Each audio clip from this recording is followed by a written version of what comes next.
बिल्कुल नाज़रीन, इन वक्त असीं मौजूद आहियूं शादलाज बरसां ॻोठ केटी फ़कीर मीर मोहम्मद लुंड में, जिते उस्ताद फ़कीर मीर मोहम्मद लुंड जी यादि में हिकु 2 रोज़ा टूर्नामेंट मैच रखियो हुयो, जंहिंमें 12 टीमनि हिसो वरितो, जिन मां अरबाब 11 मैच फाइनल खटे पंहिंजे नाम ट्रॉफी कई। अचो त अॻवाननि सां ऐं टीम मेंबरनि सां ॻाल्हि ॿोल कयूं त उन्हनि जो छा चवणु। रांदियूं मुआशरे में हिकिड़ी सिहतमंद सरगर्मी आहिनि।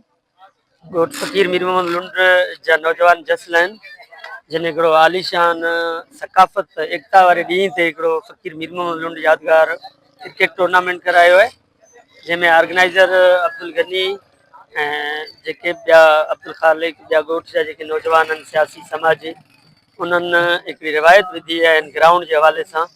ऐं इहो साबित कयो आहे त इन मुआशरे में सुठियूं सिहतमंद सरगर्मियूं हुई, नौजवाननि खे मुख़्तलिफ़ समाजी बुराइनि खां बचाइण में हिकिड़ो वॾो किरदारु अदा कंदी।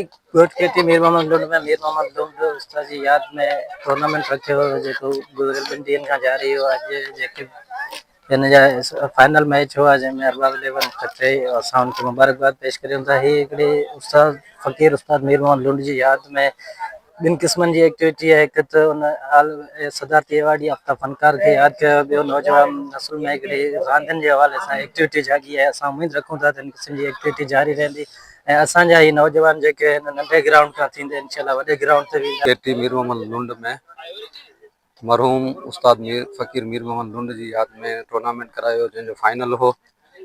ऐं असांजे ख़्याल में त इहो तमामु रांदियूं जेको आहे सिहतमंद मुआशरे जी निशानी आहिनि, ऐं रांदियूं थींदियूं त जेको मुआशरो अॼुकल्ह तमामु तनाव ऐं छिका वारी पोज़ीशन में आहे, मुआशी बहरान आहिनि मुख़्तलिफ़, उन हिसाब सां अगरि नौजवाननि में रांदियुनि जो शऊर उजागर थींदो त सिहतमंद मुआशरो जनम वठंदो।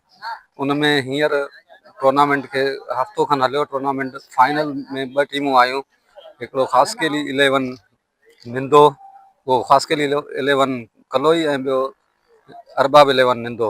उनमें अरबाब 11 फाइनल विनर थी। असीं उनखे मुबारक। कैमरामैन आफ्ताब बलोच सां गॾु गुलाम रहीम बलोच, महरान टीवी न्यूज़, शादिलारे।